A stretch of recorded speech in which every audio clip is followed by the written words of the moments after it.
Bienvenidos a Vértice Internacional, soy Rina Musali y me da muchísimo gusto saludarlos en esta ocasión especial porque les presentamos el primer resumen anual 2016.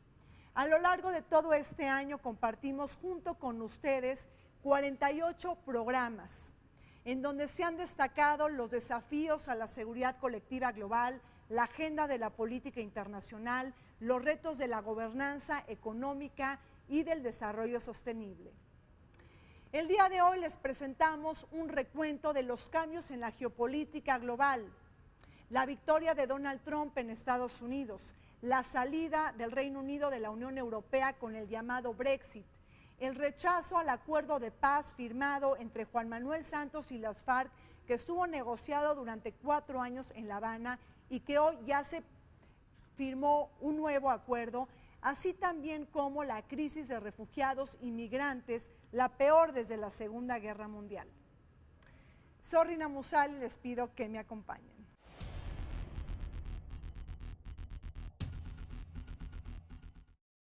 Vértice Internacional estuvo atento a los vaivenes de la política internacional en este año 2016, un año completamente atípico para la agenda internacional ante la llegada de la ola populista en Estados Unidos y en el Reino Unido.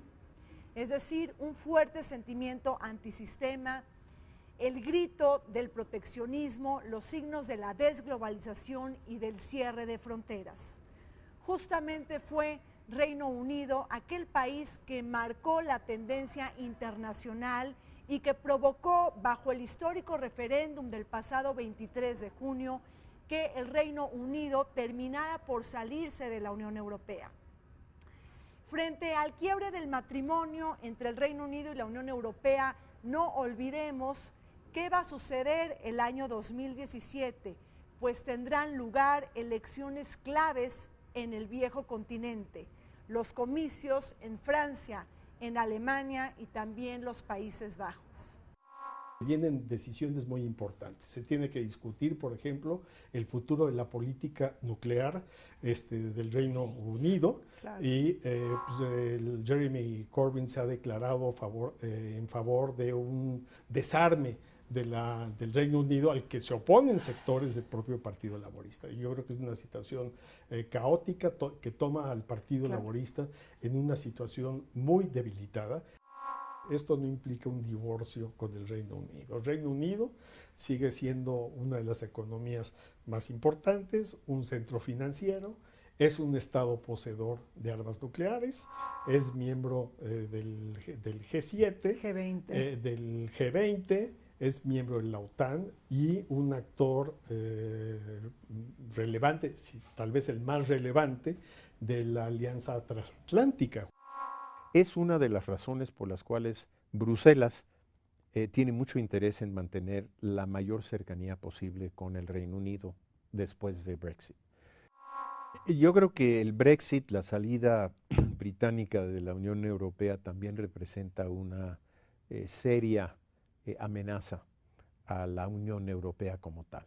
Primero porque ningún país se había salido, al contrario, había cola de países que querían entrar y la sigue habiendo. Hay países donde por el tema migratorio, sobre todo, hay un desencanto con la Unión Europea y el tema de libertad de movimiento de personas. El gen pro-europeo quedó en entredicho ante la salida del Reino Unido de la Unión Europea. Las divisiones más grandes se presentaron ante los argumentos de la soberanía, la toma de decisiones y el control de las fronteras sobre la supranacionalidad europea que merma las leyes impuestas por los parlamentos nacionales. Otro divisor entre Londres y Bruselas fue el marcado por la falta de consenso en materia de impuestos, pensiones y servicios públicos. Sin embargo, ante la peor crisis de migrantes y refugiados desde el fin de la Segunda Guerra Mundial, fue la política migratoria de la Unión Europea lo que potenció el grito euroescéptico, es decir, el rechazo del Reino Unido ante las cuotas de inmigrantes establecidas por Bruselas. Al mismo tiempo, tenemos también que algunos miembros de la Unión Europea, sobre todo en Europa Central, tienen Polonia, Hungría, han sido muy cuestionados por sus políticas que se alejan de los valores democráticos Sí, de la claro, Unión ahí Europea. tenemos el muro, ¿no?, fronterizo de Víctor Orbán en Hungría. Así es, así es. De Víctor Orbán, estos días en la prensa pues, se han publicado algunas fotos en Eslovenia de cómo soldados y policías escoltan a contingentes de refugiados, lo que recuerda los peores momentos en torno a la Segunda Guerra Mundial. Claro. Ese proyecto europeo ha tenido mucho éxito. No puede hablarse de un fracaso. Lo que sí se puede decir es que la Unión Europea quizá necesita un examen hacia adentro para ver si su operación es la más conveniente. Sabemos, por ejemplo, que la burocracia en Bruselas ha crecido enormemente, tiene un costo gigantesco. Como toda burocracia, se ha engreído en las instituciones, toman decisiones a veces sin consultar a los Estados miembros, y hay un desencanto, y lo hubo en Inglaterra, sobre la forma en que opera esa burocracia de la Comisión y de todo el secretariado y todo el aparato burocrático de Bruselas.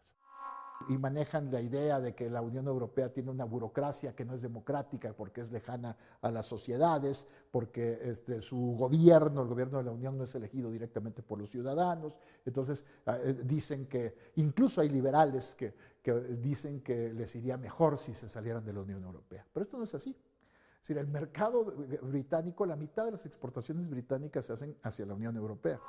La Citi, el centro financiero británico, que fue el que sacó a flote a la Gran Bretaña de la crisis de los años 70, precisamente cuando llegó Margaret Thatcher al poder, depende completamente de las inversiones europeas. Por lo tanto, la salida sería económicamente catastrófica para la Gran Bretaña. Es decir, el estatus especial ya tiene tiempo de existir y están pidiendo todavía condiciones más especiales. Yo siento que David Cameron no se esperó en ese momento electorero para ganar ese voto de este sector ultraconservador, de los conservadores, lo que podía ocurrir. Y él pertenece a la rama más, digamos, moderna o liberal de los conservadores, que se consideran europeos, y quiere permanecer en la Unión Europea. La pérdida de Reino Unido para Bruselas fue un golpe cabal a la Unión Europea, quien está comandada por Angela Merkel. Bruselas perdió a su segunda economía más importante, a su locomotora financiera, a un país petrolero y nuclear, además de una cultura altamente innovadora y emprendedora. Perdió también a la quinta economía del mundo y a un miembro permanente del Consejo de Seguridad con derecho a veto, al tiempo de formar parte del G7 y el G20. Por su parte, Reino Unido perdió a su principal socio comercial, la Unión Europea, que mantiene acuerdos comerciales con más de 50 países del mundo y que ahora se verá obligado a formar cola para negociar un nuevo acuerdo de libre comercio con Bruselas, al tiempo de restarse activismo en la comunidad internacional al verse aislado de la toma de decisiones comunitarias en materia de seguridad y terrorismo. Terminado el proceso y llegado a se negoció un acuerdo, la Gran Bretaña va a tener que negociar con cada uno de los 27 países miembros de la Unión Europea acuerdos comerciales, económicos, financieros, fitosanitarios, migratorios, etcétera. Y con el resto del mundo, ¿no? Porque ahí está la sombrilla de la Unión Europea en su política comercial con muchos, más de 50 países del mundo, ¿no? Mira, entre ellos México, ¿no? El acuerdo que tenemos nosotros es el acuerdo global, que es de libre comercio con la Unión Europea. Pero si sale Gran Bretaña, pues tendríamos que negociar un nuevo acuerdo bilateral con Gran Bretaña de comercio. Y eso le va a pasar con todo el mundo. Lo primero que tendrá que hacer Inglaterra es negociar algún tratado de comercio, ya sea libre o no libre, pero un tratado de comercio con la Unión Europea. Pero es más complicado que eso, porque va a tener que también negociar con quizás alrededor de unos 60 países adicionales, cuyo comercio, aunque no son miembros de la Comunidad Europea, sus reglas de comercio siguen justamente las de la Unión Europea. Se empieza a plantear también una Europa a varias velocidades, ¿no? En que se entiende el mensaje de que la Unión Europea tiene que también reaccionar ante este nuevo escenario, no solo el británico, sino también el descontento del cual hablábamos. Sí, del euroescepticismo, ¿no? Que existe ahora. David Cameron pasará a la historia por haber cambiado el destino y el futuro del Reino Unido. No solo le abrió la puerta a la salida del Reino Unido de la Unión Europea con enormes costos políticos, económicos y sociales, sino también alentó el desmembramiento del mismo Reino Unido. A partir de su dimisión como primer ministro, Escocia puede llegar a convocar a un segundo referéndum para independizarse del Reino Unido y luego solicitar su adhesión al bloque comunitario. Tampoco olvidemos lo que sucedió el pasado 23 de junio con el histórico referéndum. Mientras que Gales e Inglaterra votaron a favor del Brexit, Escocia e Irlanda del Norte se mostraron en contra, con un total rechazo. Estas provincias ahora están sumamente enojadas con el nuevo status quo que prevalece en Reino Unido. Y aquí la pregunta es si seremos testigos de un nuevo mapa político en el mismo Reino Unido. Creo que va a haber un efecto contagio en cuanto a la decisión. Yo diría prácticamente sea la decisión que sea. También hay que recordar que hay una relación muy especial de Inglaterra con Irlanda. Y Alemania e Irlanda son los dos socios comerciales más importantes de Inglaterra. Que si Escocia abandonaba la Gran Bretaña en el referéndum que hubo, a iniciativa de Cameron también, ¿verdad?, no iba a ser lo mismo la Gran Bretaña, el peso, no iba a tener el mismo peso que tiene ahorita sin Escocia. Y eso, la salida, si llega a votarse en favor de la salida, pues como lo comentábamos hace rato, eso incentivaría a los escoceses que siguen un segundo referéndum, y el argumento podría ser de que como ellos sí se consideran europeos y quieren permanecer en Europa, si Gran Bretaña la abandona, pues ellos ahora piden un segundo referéndum para separarse e ingresar como país individual a la Unión Europea. Pero también no sabe uno las triquiñuelas de los independentistas escoceses que siguieran la estrategia posiblemente de votar en favor de la salida para con eso afianzar la separación posterior de Escocia de la Gran Bretaña y ellos ya entrar a la Unión Europea solos. Me decía alguien ahora en Londres que si hoy se diera un referéndum en cada uno de los 27 países miembros restantes en la Unión Europea, más de la mitad votarían en contra. Es tal, digamos, el desencanto con la forma de operar de la Unión. Todo el mundo le gusta el mercado único, todo el mundo le gusta poder ir y venir, pero ya cuando empiezan los detalles hay desencanto, y yo creo que eso va a tener que llevar a una reforma de cómo opera la Unión Europea. Y ciertamente lo que yo creo que ya murió es esa aspiración que quedó en el último tratado de Lisboa que se firmó, donde decía que el propósito de Europa era una unión cada vez mayor. Yo creo que la unión cada vez mayor ya murió. Timothy Ashton, este académico de la Universidad de Oxford, me impresionó mucho la forma en que lo puso.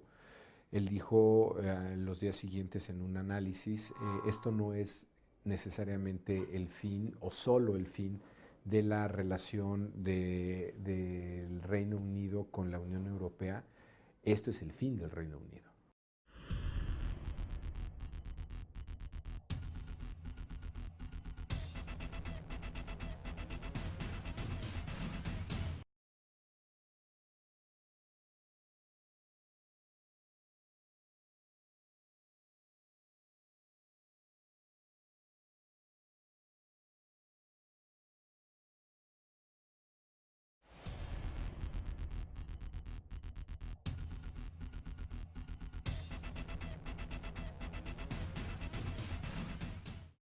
La victoria de Donald Trump en Estados Unidos selló el futuro del mundo. La batalla política más importante del año que terminó por encumbrar al candidato más odioso por las mujeres, por los musulmanes, los migrantes, así también como por los latinos. Una victoria que permitió la llegada de una nueva correlación de fuerzas en Estados Unidos y que le quitó la cara amable de la Unión Americana frente al mundo. La irrupción de grupos supremacistas, nacionalistas y antiglobalizadores. Por cierto, una globalización heterogénea, asimétrica y dispar que ha concentrado los beneficios en la élite política, económica y financiera a contrapelo de lo que sucede con las clases medias y trabajadoras, quienes portan un sentimiento de inseguridad económica. Yo creo que es un fenómeno mundial, pero va esperado no tanto a cuestiones racistas ni xenofóbicas, como se ha dicho, sino mucha gente lo está siguiendo por las diversas causas. Muchos están hartos de lo que está pasando en Washington, otros también están enojados que Estados Unidos está pagando mucho dinero para la OTAN, que es la famosa NATO allá también, y que los países también tienen que empezar ya a pagar pues cada quien su membresía, no puede cargarse a Estados Unidos todo, mientras ellos no tienen trabajos y están en una situación económica complicada. Entonces yo creo que lo que estamos viendo es, antes que nada, que no hemos entendido hasta ahorita cómo funciona el sistema, ni el político, ni el jurídico, y mucho menos los factores de poder en Estados Unidos. Cabe recordar que la jornada electoral en Estados Unidos se destazó entre dos candidatos sumamente impopulares que desagradaron al electorado de la Unión Americana. Escoger al menos peor fue la consigna dada para las elecciones más caras de la historia. Fueron los estados de Pensilvania, Michigan, Ohio y Wisconsin quienes inclinaron la balanza a favor de Donald Trump, acompañado del voto oculto que fallaron en recoger las casas encuestadoras. Fue el mensaje del hombre blanco anglosajón menos educado y con salarios estancados lo que se reafirmó el pasado 8 de noviembre, junto con un sentimiento poderoso de pérdida de identidad de la Unión Americana que abrieron la avenida de la discriminación, el racismo y la xenofobia. Que son dos candidatos que pasan de los 60 años, que no tenemos un candidato joven, que son dos candidatos que polarizan dentro de sus mismas bases. No se esperaba el candidato que ganó por el lado del Partido Republicano, sin embargo gana porque las reglas de cómo ser un candidato en ese partido se lo permiten y porque es un candidato que, siendo políticamente incorrecto y diciendo cosas que los políticos no se atreven a decir, fue que empezó a hacer su propio capital y su propio apoyo desde la base. Efectivamente, yo creo que en esta contienda se rompieron las reglas clásicas, tradicionales de lo que ellos llaman pues ser un país muy democrático, civilizado, destinado siempre a lograr el compromiso, lo que es políticamente correcto. Un gran cambio es el demográfico, ¿no? Estados Unidos ya no es el Estados Unidos fundamentalmente blanco de hace 100 años, ¿verdad? Y si vemos la mayoría de esta gente que está decepcionada, desafecta y que ha seguido a Trump, pues es gente blanca, es gente que está entre los 40 y 70 años, es gente sin educación universitaria. Trump se basó, por ejemplo, a que la gente le diera $5, $10, $20, los que crean en él. Hay que recordar que Trump ganó en Nueva Hampshire, que era un poco complicado, un estado liberal. Trump vino como republicano. Sí, lo que sucede es que dicen, ¿cómo lo dejaron llegar? Bueno, en Estados Unidos yo puedo ser republicano o demócrata y competir.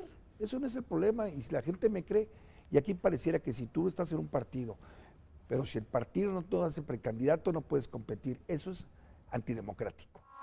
El voto latino no hizo la diferencia para materializar la victoria a favor de Hillary Clinton.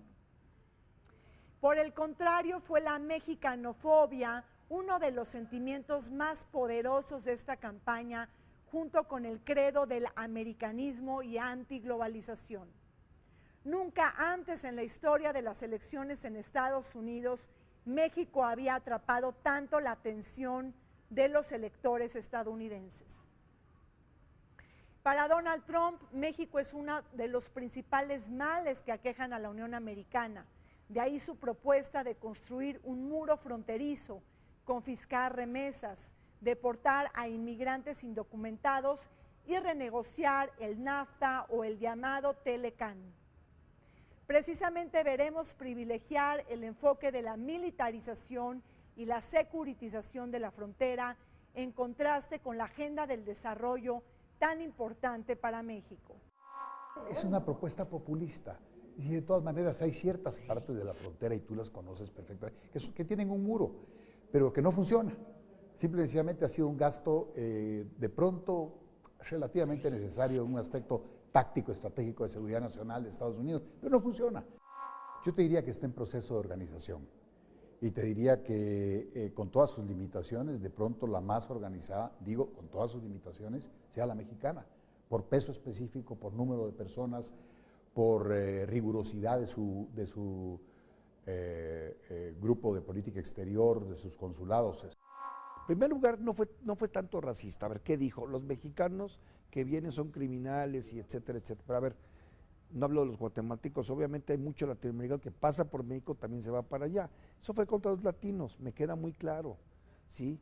Pero es un hombre de negocios el señor, entonces él quiso agarrar puntos torales o sensibles que a la gente le molestara, al americano normal.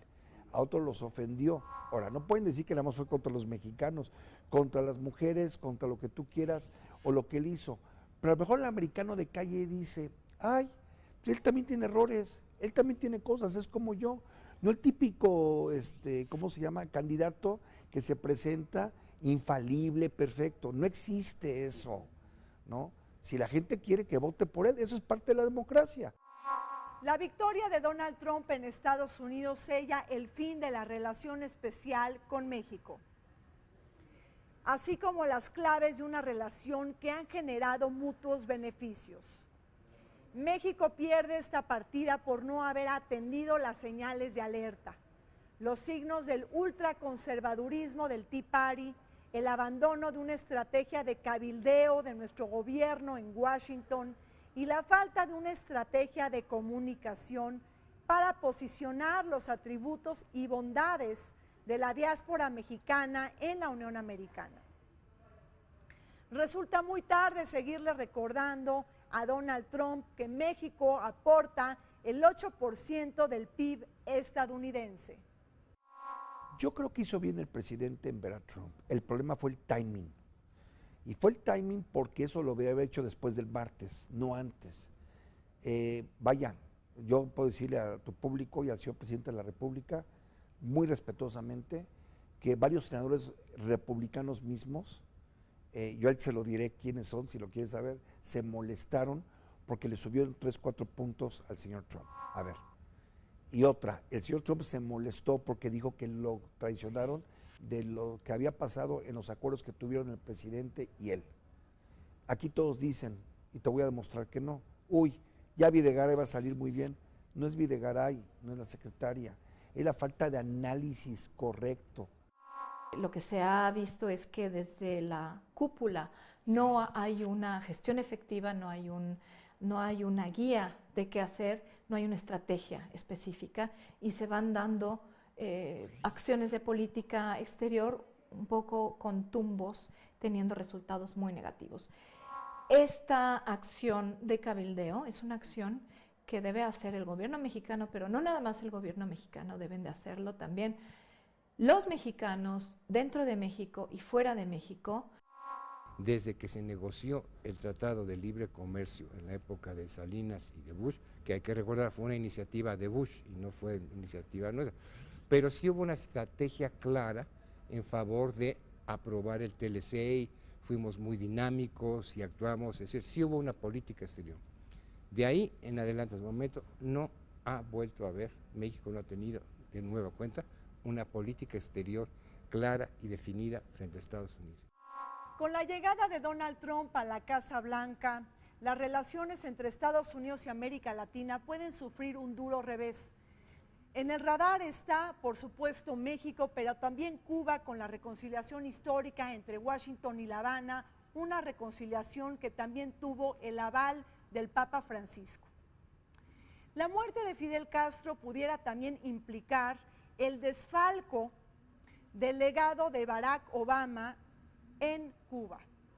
Y esto lo digo porque todo apunta a que la política exterior de la Unión Americana pueda endurecerse con el presidente electo Donald Trump, quien le tiene que pagar el favor al lobby anticastrista en Miami, que gracias a su voto pudo conseguir los 29 votos del colegio electoral, que finalmente le dieron la victoria.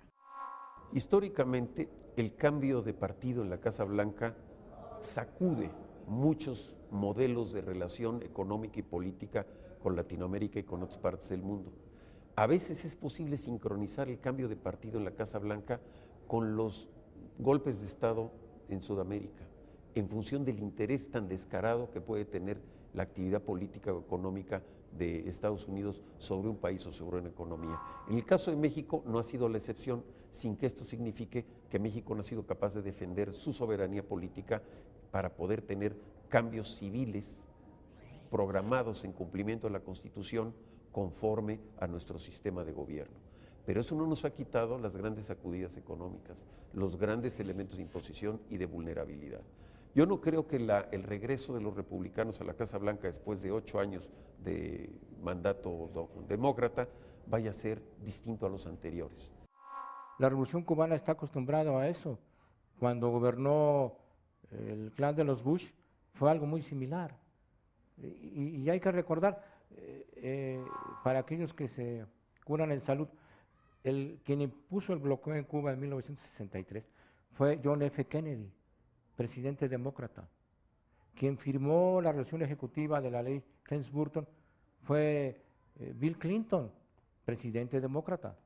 O sea, realmente para Cuba no hay una gran diferencia. Es preocupante por la actitud beligerante que tiene, vociferante que tiene Trump, pero al final de cuentas me parece que el pueblo cubano está preparado para lo que venga en esta nueva situación.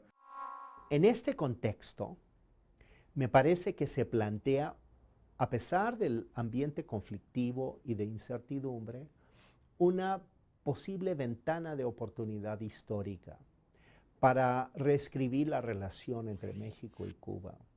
Me parece que la posibilidad de crear un frente común entre México y Cuba para afrontar la situación que plantea la nueva administración de Estados Unidos, me parece un momento de gran importancia para nuestros países. En primer lugar, para reconstruir la relación bilateral, que en mi opinión está en una situación de una gran mediocridad, por decirlo menos.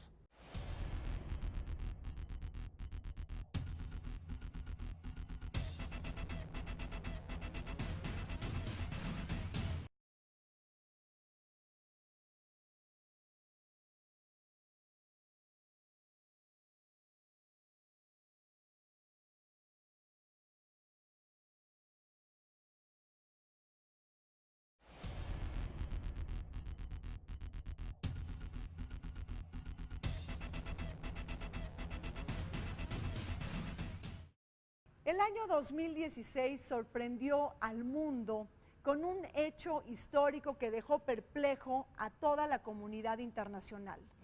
El rechazo al acuerdo de paz entre el gobierno de Juan Manuel Santos y las FARC, que fue negociado durante muchísimos años en La Habana, Cuba.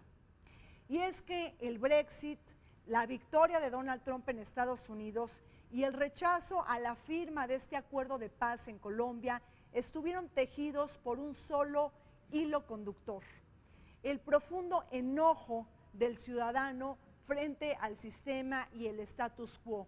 Porque hay que recordar que este plebiscito, el histórico plebiscito del pasado 2 de octubre, terminó por convertirse en un referéndum en contra del desempeño de Juan Manuel Santos. Ahora, y a todo vapor, el presidente de Colombia ha logrado establecer una nueva negociación con las FARC, un nuevo acuerdo que ha sido refrendado por el Congreso.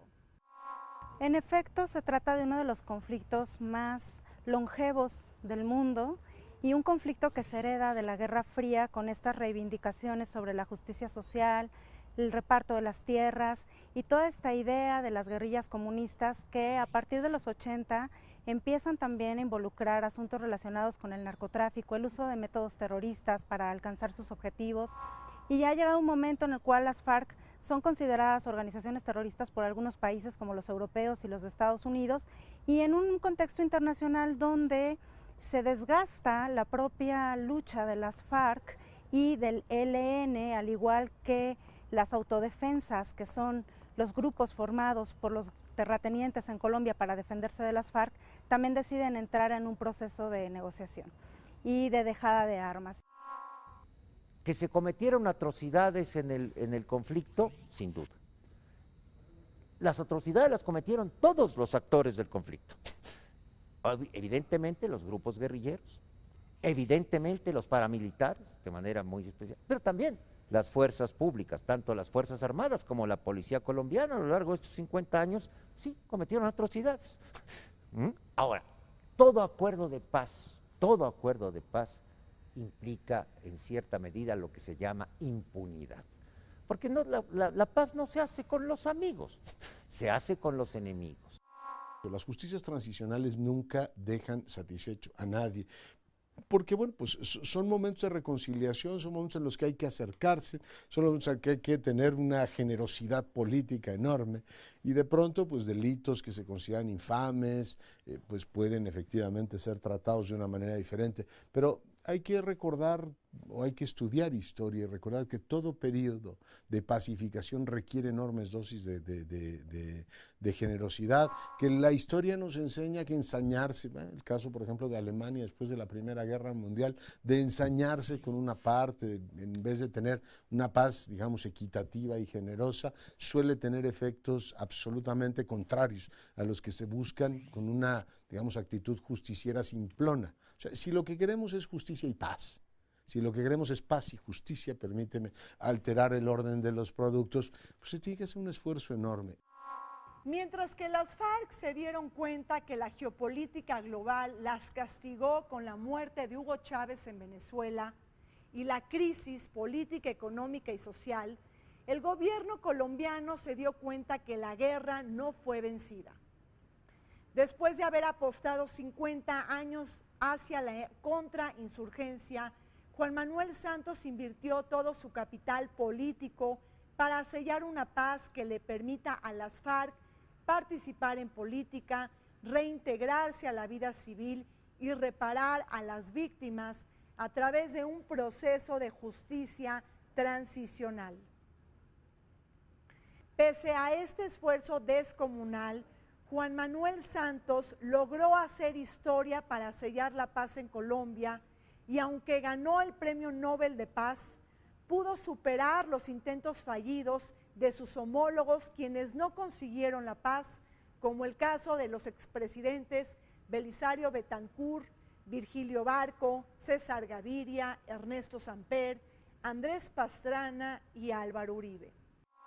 Digamos que desde el mismo momento en que aparece la guerrilla en Colombia, cada uno de los gobiernos se dedicó a perseguirla, ¿no? A tratar obviamente de acabarla, y eso fue desarrollado especialmente en los años 70 a partir de una idea de seguridad nacional, un proyecto de seguridad nacional que consolidó una doctrina que quien la hizo patente, quien logró aplicarla en su máxima amplitud fue el presidente Turbay Ayala, por allá en los años 70. Y este proyecto de seguridad nacional lo que hizo fue entonces apoyar, generar más recursos para el apoyo de las Fuerzas Armadas, comenzar a generar procesos de afectación a las zonas donde tenían injerencia la guerrilla, comenzó a generar persecución a aquellas personas que suponía estaban vinculados con los grupos armados, y esto obviamente desencadenó un problema de derechos humanos porque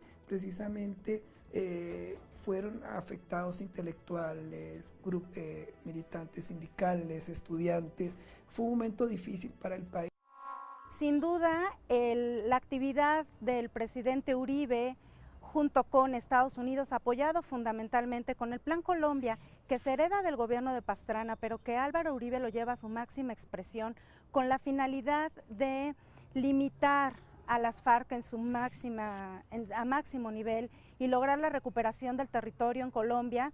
Y por otro lado, un Hugo Chávez que fue incluso señalado de darle refugio a líderes de las FARC y señalado como uno de los grandes promotores de las capacidades que las FARC todavía mantenían durante algún periodo de tiempo en los años recientes. Sin embargo, también Chávez, al igual que el gobierno cubano, tuvieron un papel sustantivo a la hora de sentar a las FARC a negociar con el gobierno actual del presidente Santos, en la medida en que, insisto, los ideales de las FARC están desgastados, ya que las FARC se han considerado desde hace más de 20 años como una organización que se apoya en actividades de narcotráfico y del secuestro para llevar adelante sus actividades y su estandarte político.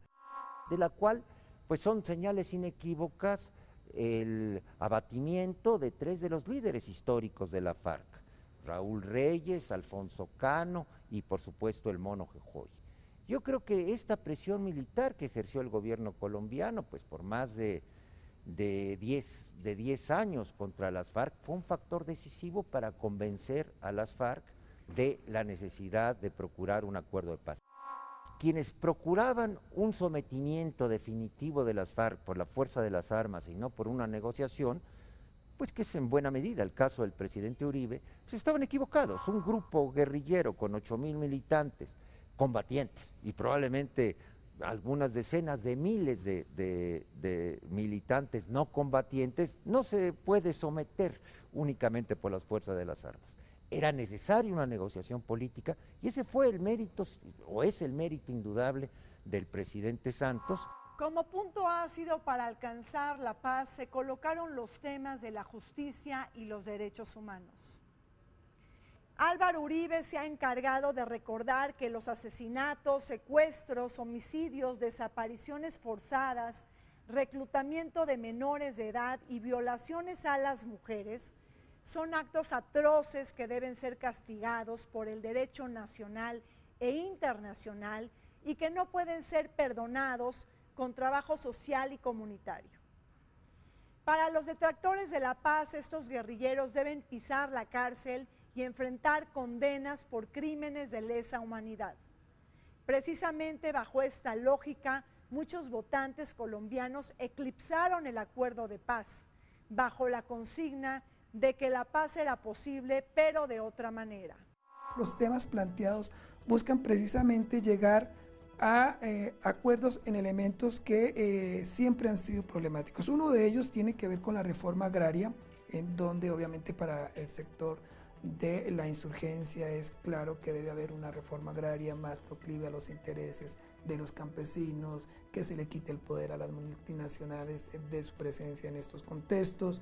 El gobierno así lo ha entendido y digamos que ahí tanto gobierno como guerrilla han logrado algunos acuerdos mínimos. También en lo que tiene que ver con la participación política es claro que si queremos que los guerrilleros dejen de delinquir hay que darles posibilidades de participación política. Obviamente eso tiene unas discusiones en términos de que no para todo el mundo es viable ver a alguien que estuvo combatiendo, matando personas, siendo un líder de un movimiento, pero sí es importante que se retomen estos procesos de participación política. Y el otro tema que también ya se ha logrado acuerdos muy importantes, muy avanzados, tiene que ver con los cultivos ilícitos, como parte del compromiso de esta guerrilla de no seguir participando del proceso del narcotráfico.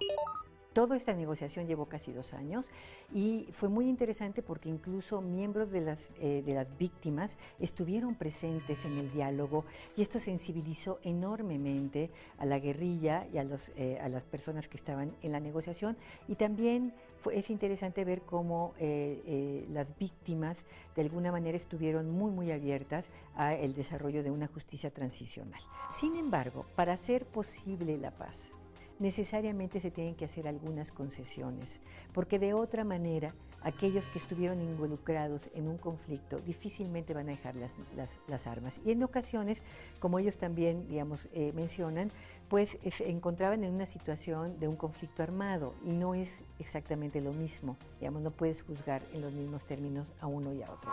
El acuerdo de víctimas está basado en dos principios fundamentales. ¿Verdad? La necesidad de que se confiesen las atrocidades que se cometieron durante este conflicto y reparación.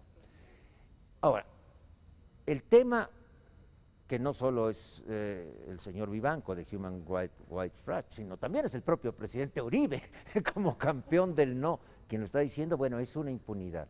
Sí. La impunidad tiene que ver con el hecho de que los líderes de las FARC no van a purgar penas de cárcel. Otro puntapié que frenó el acuerdo de paz sellado entre el gobierno de Juan Manuel Santos y las FARC y que fue negociado durante 4 años en La Habana fue la posibilidad de que los guerrilleros puedan participar en política y hasta convertirse en diputados y senadores. Un punto que dividió profundamente a la sociedad colombiana y que la polarizó hasta manifestarse en el plebiscito del 2 de octubre. Precisamente ahora, frente a un nuevo acuerdo de paz que ya fue ratificado en el Congreso, los desafíos vienen a la hora del post-conflicto y en la necesidad de reconciliar intereses encontrados entre diferentes actores y sectores. Ahí está todo el tema de los guerrilleros que no cumplan penas. Ellos podrían convertirse en diputados, en senadores, en asambleístas, es decir, el acceso de ellos a la política. Ahí hay división por parte de la sociedad colombiana. En el acuerdo sobre participación política se habla de que los miembros de los exguerrilleros pueden ser elegibles, ¿sí?, cuando no tengan, digamos, antecedentes de crímenes atroces. Hay ahorita la discusión de que aquellos que en un momento dado se conozca claramente que cometieron este tipo de crímenes, no puedan, digamos, poder llegar a ser electos o votados. Si pensamos en los procesos de paz de El Salvador, de Nicaragua, de Guatemala, incluso el proceso de paz que se vivió en Irlanda del Norte, todas esas fuerzas pasaron de ser guerrillas a representaciones políticas. Es lo que se espera en un proceso de paz en términos de la negociación y de la posibilidad de que estos grupos puedan participar de la vida política ya en términos democráticos. Es abandonar las armas para entrar a la carrera en un ambiente y en una lógica democrática. Ahora bien, hay que recordar que tradicionalmente el electorado en Colombia se ha inclinado hacia la derecha o la centro derecha o algunas opciones de izquierda pero centradas. Es decir, el electorado en Colombia no es un electorado que haya votado por los partidos de izquierda tradicionalmente. El tema de la reinserción de todos los combatientes a la vida, a la sociedad y a la vida civil es uno de los más complicados del posconflicto. No hay que perder de vista que no para los líderes, pero sí para la enorme mayoría, o para un buen número al menos, de combatientes de las FARC, la guerra ha sido un modo de vida. Ha sido además el único modo de vida que han conocido. Entonces el tema de la reinserción es particularmente difícil.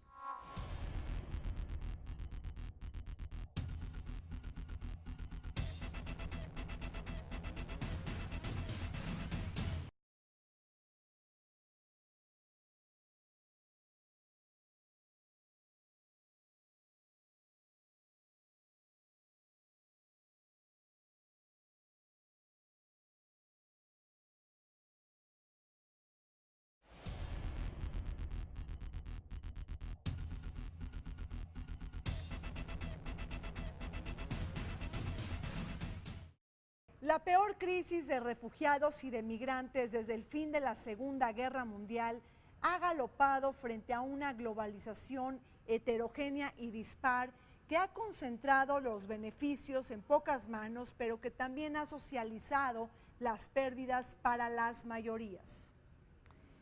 Este hecho, junto con el malestar de la corrupción y los remanentes de la crisis financiera del año 2008, se han conjugado para amalgamar un sentimiento muy poderoso en contra del establishment y el status quo. En Europa esto se puede tocar con el Brexit, pero también con la llegada de partidos euroescépticos que son partidarios para cerrar las fronteras. La primera regla del derecho internacional en materia de refugiados es que no se puede rechazar una persona en frontera ni devolver a una persona a una situación donde su vida o seguridad corren peligro.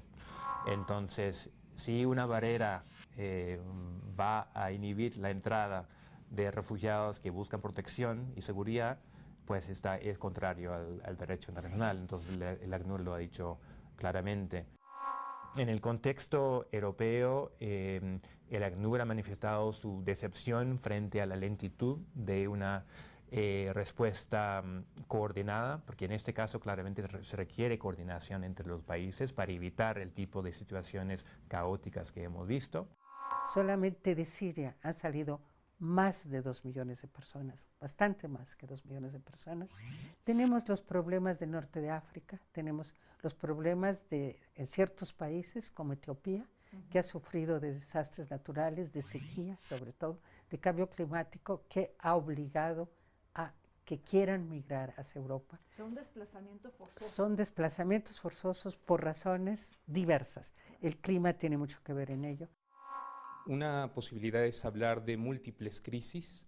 Particularmente considero que un enfoque más adecuado sería hablar de una sola crisis.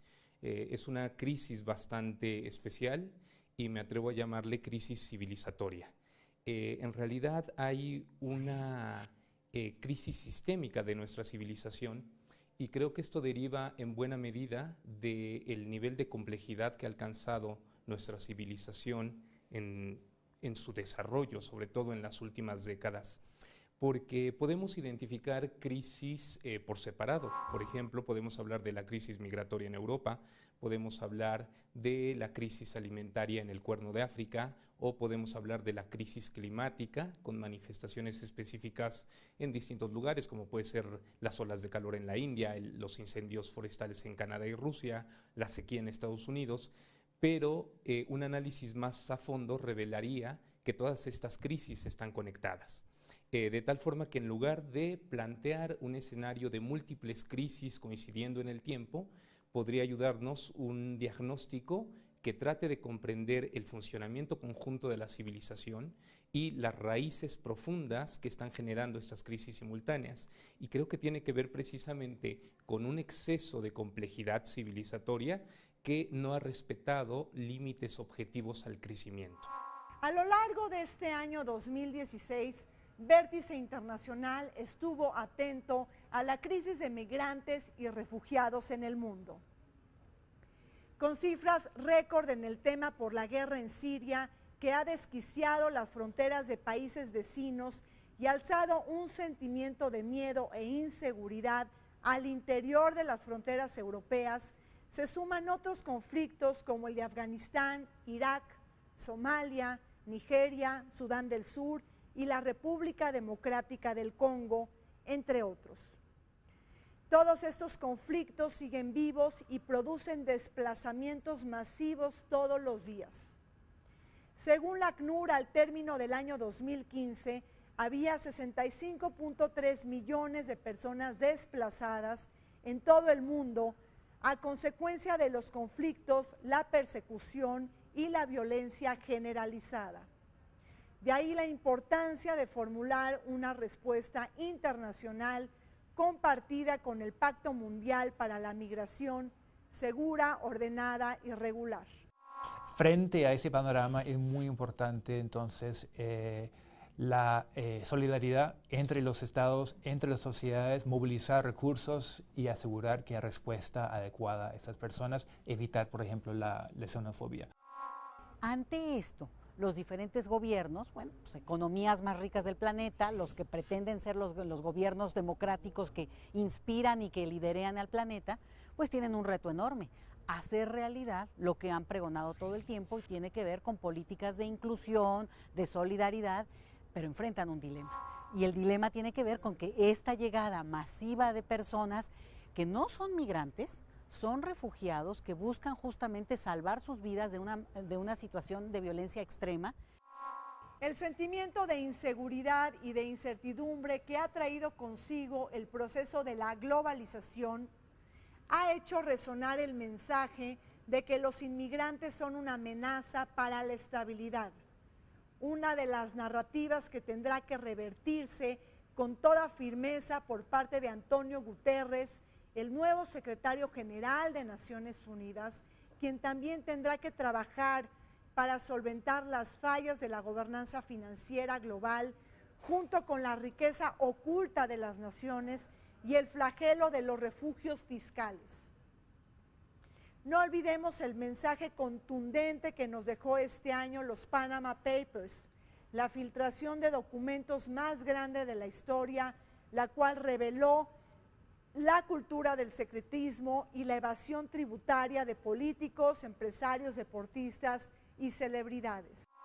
Un poco una radiografía desde las entrañas de este mundo offshore del que todo el mundo ha escuchado, todo el mundo sabe que existe, pero nadie hasta la fecha había sabido realmente cómo se manejaba esa red de despachos, de bancos, y solamente con un intermediario que es Mossack Fonseca. Entonces, esta filtración llega al Süddeutsche Zeitung, que es un medio alemán regional de Múnich.